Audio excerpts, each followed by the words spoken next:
नमस्कार दोस्तों, तो आज हम डिस्कस कर रहे हैं Euler equation of motion for non viscous fluids. Non viscous fluids, fluid का मतलब होता है वह मटेरियल जो कि फ्लो हो सकता है, जैसे लिक्विड और गैस। ये दोनों फ्लूइड्स कहलाते हैं क्योंकि लिक्विड और गैस दोनों फ्लो हो सकते हैं। नॉन विस्कस का मतलब कि लिक्विड और गैस के किन्हीं भी दो लेयर के बीच में जो फ्रिक्शनल फोर्स लगता है वो फोर्स जीरो होता है, तो उसे नॉन विस्कस फोर्स कहते हैं। इसके लिए हमने मान लिया, कंसीडर करते हैं कि एक नॉन विस्कस फ्लूइड है जो कि पाइप में फ्लो हो रहा है, जैसा कि हम डायग्राम में देख सकते हैं। अब फ्लूइड के फ्लो की वेलोसिटी यदि कांस्टेंट है तो इसका मतलब है कि फ्लूइड पर कोई रिजल्टेंट नेट फोर्स नहीं लग रहा है, परंतु यदि फ्लूइड के फ्लो एक्सिलरेट हो रहा है तो फ्लूइड के एक्सिलरेट होने के कारण फ्लूइड के फ्लो के डायरेक्शन में एक प्रेशर ग्रेडियंट होगा। प्रेशर ग्रेडियंट का मतलब किन्हीं दो पॉइंट के बीच में प्रेशर का डिफरेंस होगा। अब यदि प्रेशर में चेंज को डीपी से रिप्रेजेंट करें कि डीएक्स डिस्टेंस में प्रेशर में चेंज डीपी होता है, तब pressure gradient DP upon DX होगा। डीपी अपॉन डीएक्स का मतलब होता है डिस्टेंस डीएक्स के रिस्पेक्ट में प्रेशर में चेंज। अब यदि ट्यूब का एक स्मॉल पार्ट ए बी ले लिया जाए, जैसा कि डायग्राम में दिखाया गया है, तो इस स्मॉल पार्ट ए बी के लिए डीपी अपॉन डीएक्स का वैल्यू लगभग कांस्टेंट एज्यूम किया जा सकता है।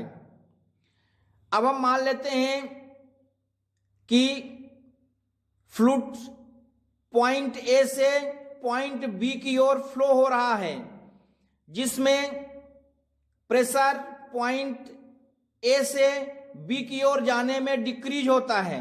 मतलब पॉइंट ए पर प्रेशर अधिक है तथा पॉइंट बी पर प्रेशर ज्यादा है, जैसा कि यहां हम डायग्राम में देख सकते हैं।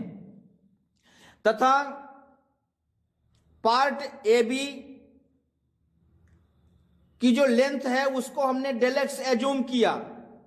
तब ट्यूब का जो ए सेक्शन पार्ट है उस पे हमने प्रेशर पी लिया, तथा जैसे पॉइंट बी की ओर जाते हैं सेक्शन बी पर प्रेशर डिक्रीज होता है। तो इस तरह से जो प्रेशर का जो ग्रेडियंट है वो DP upon DX into del X होगा। डेल एक्स मतलब क्योंकि डीएक्स डिस्टेंस में अगर प्रेशर डीपी डिक्रीज हो रहा है तो प्रेशर ग्रेडियंट हो जाएगा डीपी अपॉन डीएक्स, और यदि हम डेल एक्स डिस्टेंस पर प्रेशर ग्रेडियंट देखते हैं तो यह हो जाएगा DP DX into del X. तो इस तरह से प्रेशर ग्रेडियंट सेक्शन बी पे जो प्रेशर होगा वो हो जाएगा P minus DP upon dx del X, क्योंकि सेक्शन ए पर प्रेशर को P लिया गया है तथा प्रेशर में जो डिफरेंस है वो DP upon DX into del X है। तब पॉइंट बी पे प्रेशर हो जाएगा original pressure minus change in pressure, तो ये पॉइंट बी पर प्रेशर होगा। अब यदि हम ट्यूब के क्रॉस सेक्शन पार्ट का एरिया ए लेते हैं और जिसमें प्रेशर डिफरेंस डीपी होता है, तो पार्ट ए बी पे जो रिजल्टेंट फोर्स लगेगा तो फोर्स इक्वल टू होगा प्रेशर डिफरेंस इनटू एरिया। अब प्रेशर डिफरेंस, तो पार्ट ए पर प्रेशर है P, तथा यहां पे हमने देखा पार्ट बी का प्रेशर है P minus DP upon dx del x. ये हो गया प्रेशर का डिफरेंस, एरिया हो गया A। यहां P से P cancel, minus minus plus हो जाएगा, तो ये हो जाएगा आपका force DP upon dx del x into A. अब यदि डीवी अपॉन डीएक्स फ्लो के डायरेक्शन में वेलोसिटी ग्रेडियंट है। वेलोसिटी ग्रेडियंट का मतलब dx डिस्टेंस में वेलोसिटी में चेंज। यदि पॉइंट ए पर फ्लूइड के फ्लो की वेलोसिटी भी कंसीडर किया जाए, तब पॉइंट बी पर जो फ्लो की वेलोसिटी होगी वो होगा v plus dv upon dx del x, क्योंकि वेलोसिटी इंक्रीज हो रही है। पॉइंट ए पर वेलोसिटी कम है तथा पॉइंट बी पर वेलोसिटी अधिक है। पॉइंट ए से बी की ओर वेलोसिटी इंक्रीज होता है तथा प्रेशर डिक्रीज होता है। जहां प्रेशर ज्यादा होगा वहां वेलोसिटी कम होगी, जहां प्रेशर कम होगा वहां वेलोसिटी ज्यादा होगी। तो इस तरह से ए से बी की ओर वेलोसिटी में जो इंक्रीज होगा वो पॉइंट बी का प्रेशर माइनस पॉइंट ए का प्रेशर, यहां बी से बी कैंसिल होगा तो ये हो जाएगा dv dx into del x. अब हम जानते हैं कि यदि फ्लूइड डेल टी टाइम पर डेल एक्स डिस्टेंस ट्रेवल करता है तो फ्लूइड की वेलोसिटी भी इक्वल टू होगी dx अपॉन dt, फ्लूइड की वेलोसिटी होगी। तो इस तरह से पार्ट ए बी पर फ्लूइड का जो एक्सीलरेशन होगा, तो एक्सीलरेशन का फार्मूला होता है rate of change of velocity, मतलब dv अपॉन dt। और पार्ट ए बी में फ्लूइड का मास होगा, mass equal to volume into density of fluid. A del x ये वॉल्यूम है और रो जो है फ्लूइड की डेंसिटी है। ए एरिया है और डेल एक्स डिस्टेंस है, तो area into distance equal to volume होता है। तो इस तरह से volume into density of fluid equal to होता है मास।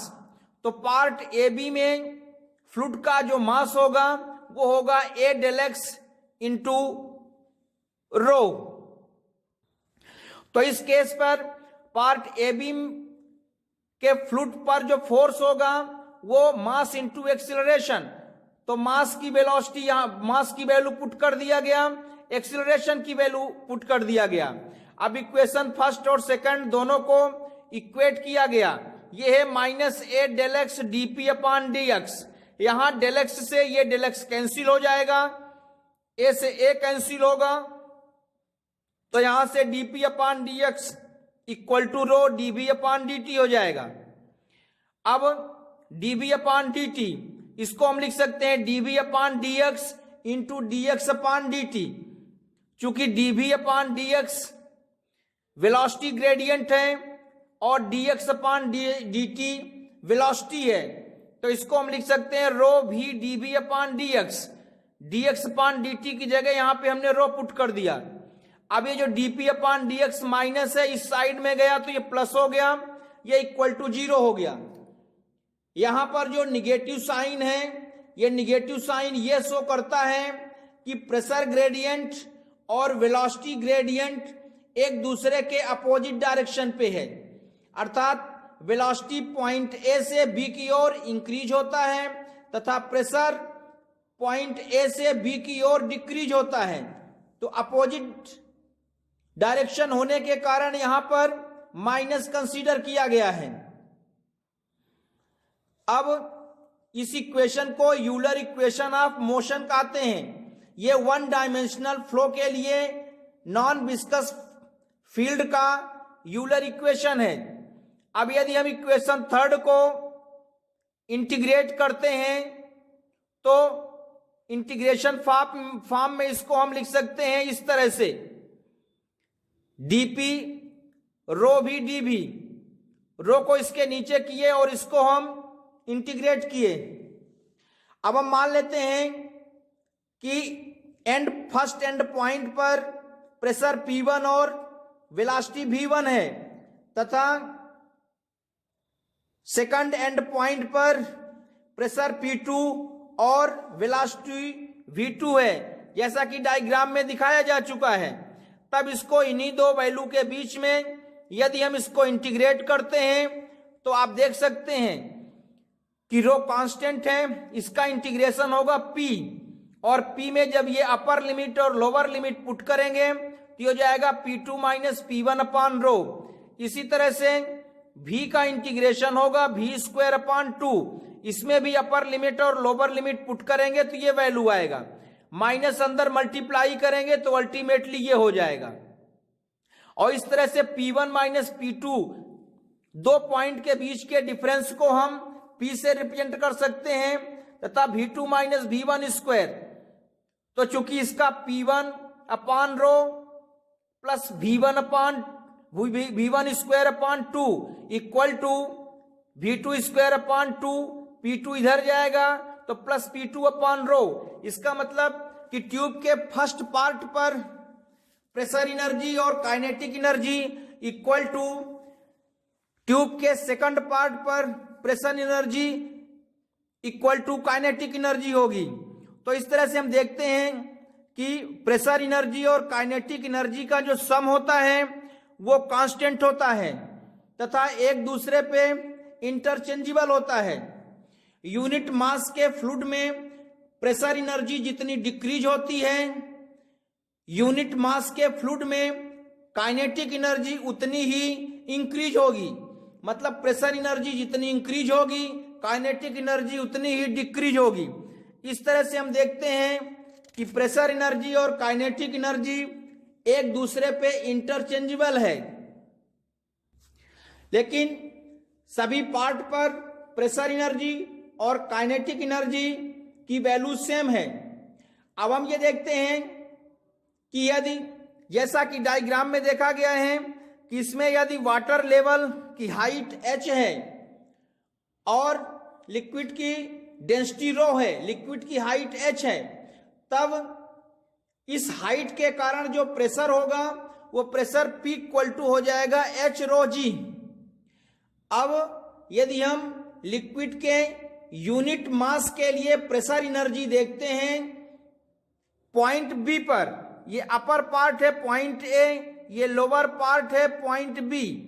तो यदि हम point B per unit mass के लिए प्रेशर एनर्जी देखते हैं तो ये हो जाएगा P upon rho equal to Hg।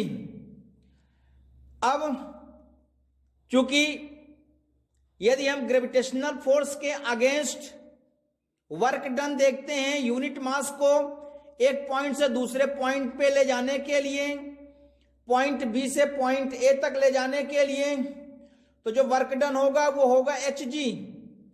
इस तरह से लिक्विड के यूनिट मास में पोटेंशियल एनर्जी में जो इंक्रीज होगा वो होगा इक्वल टू Hg के।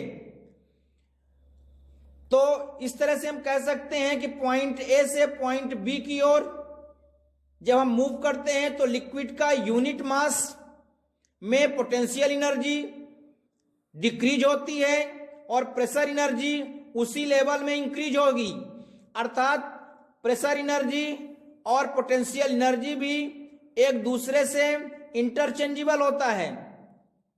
तो फाइनली हम ये कंक्लूड करते हैं कि जब नॉन विस्कस फ्लूइड फ्लो होता है किसी ट्यूब में तो पोटेंशियल एनर्जी, काइनेटिक एनर्जी तथा प्रेशर एनर्जी, ये एनर्जी के तीनों फॉर्म की टोटल वैल्यू कांस्टेंट होती है तथा ये एक दूसरे पे म्यूचुअली इंटरचेंजेबल होते हैं, अर्थात पोटेंशियल एनर्जी काइनेटिक एनर्जी में, काइनेटिक एनर्जी पोटेंशियल एनर्जी में, पोटेंशियल एनर्जी प्रेशर एनर्जी में, प्रेशर एनर्जी पोटेंशियल एनर्जी में, काइनेटिक एनर्जी पोटेंशियल एनर्जी में, ये सब एक दूसरे से इंटरचेंजेबल होते हैं, लेकिन इनका जो सम है वो सेम होता है। तो दोस्तों ये हुआ यूलर इक्वेशन। आप हमारे चैनल को सब्सक्राइब करें, लाइक करें। यदि आपने हमारे चैनल को सब्सक्राइब कर दिया तो थैंक यू वेरी मच। आपको अगर कोई प्रॉब्लम है तो कमेंट कर सकते हैं। Thank you.